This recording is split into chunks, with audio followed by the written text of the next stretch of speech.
അല്ല ക്രിസ്ത്യൻസിന് വേറെ വല്ല കൂട്ടുണ്ടോ? താലി ഇൻ ക്രിസ്ത്യൻസ് മലയാളം നടി നമ്മുടെ നാട്ടിൽ കിട്ടുന്നു.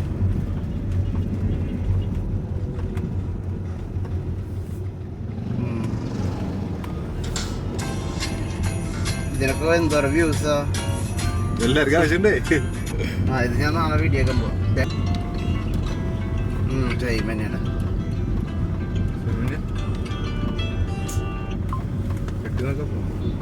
കെട്ടി തീരുമാനമായി. അപ്പം നല്ല വീഡിയോ എടുത്താൽ മതിയായിരുന്നു. എന്തൊക്കെ കിട്ടണം നിന്നിലാണ്ടാ പ്രതീക്ഷ ഇതൊക്കെ.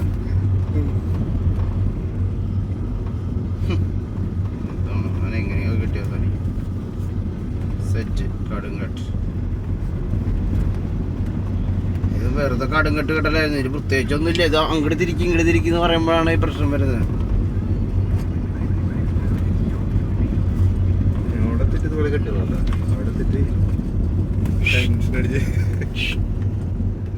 അങ്ങനെ ടെൻഷനൊന്നുമില്ല.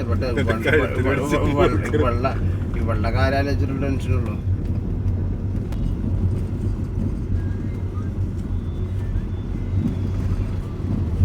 അത് നോക്കിയത് അതന്നെ ചെയ്യാൻ ശ്രമിക്കുമ്പോ തെറ്റാ.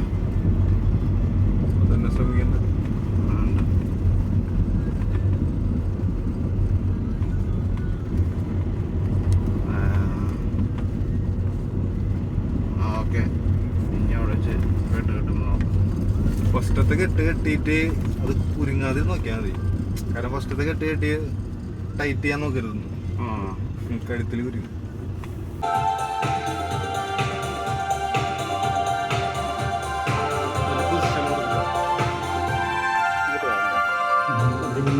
താലി കെട്ടുന്നത് സിമ്പിളായിട്ടുള്ള കാര്യമില്ല എന്ന് എനിക്ക് മനസ്സിലായത് താലി കെട്ടുമ്പോൾ തന്നെയാണ് കേട്ടോ. നമ്മൾ കുറേ നേരം പ്രാക്ടീസൊക്കെ ചെയ്തല്ലോ, ഒന്നും ആ സമയത്ത് വർക്കൗട്ട് ആവില്ല. മെയിനായിട്ട് അച്ഛൻ നമ്മുടെ കയ്യിൽ താലി തരുന്നു, നമ്മളെ നോക്കിക്കൊണ്ട് എല്ലാവരും നിൽക്കുന്നു. ആ സമയത്ത് നമ്മുടെ കൈകളും വിറയ്ക്കും, എല്ലാം വിറയ്ക്കും. നമ്മൾ പഠിച്ച കാര്യം നമുക്ക് ആലോചിക്കാൻ പോലും സമയം ഉണ്ടാവില്ല. അപ്പോൾ നമുക്ക് എങ്ങനെയെങ്കിലും കെട്ടാന്നുള്ളൊരു പ്ലാൻ മാത്രമാണ്. അങ്ങനെ ഞാൻ കുറേ കഷ്ടപ്പെട്ട് ആ രീതിയിൽ എന്തൊക്കെയോ കെട്ടി. അതിനുശേഷം ഒന്നും കൂടി ഉറപ്പ് വരുത്താനായിട്ട് വീണ്ടും കടുംകെട്ട് കിട്ടി. അങ്ങനെ എനിക്കൊരു ഡൗട്ട് ഉണ്ടായിരുന്നു, ആതിരയുടെ കഴുത്തിൽ ടൈറ്റായി പോകുന്നുണ്ടോ എന്നുള്ള ഡൗട്ട് ഉണ്ടായിരുന്നു. അതിനുവേണ്ടി ഞാൻ വലിച്ചൊക്കെ ഒന്ന് അഡ്ജസ്റ്റ് ചെയ്ത് വെച്ചിട്ടുണ്ട്. അപ്പോൾ അങ്ങനെ താലി കെട്ടി എൻ്റെ ആതിരേനെ ഞാൻ സ്വന്തമാക്കി. അപ്പോൾ പിന്നെ മന്ത്രകോടി തലയിൽ വെക്കുന്ന പരിപാടിയാണ്. അത് ഒരു കഷ്ടപ്പാടില്ല, ജസ്റ്റ് എടുക്കുക, തലയിൽ വെക്കുക. അപ്പോൾ ആ പരിപാടി കൂടി കഴിഞ്ഞു. അപ്പോൾ ഹാപ്പി ആയിട്ട് നമ്മുടെ മാരേജ് ഒഫീഷ്യലി കഴിഞ്ഞിരിക്കുകയാണ്.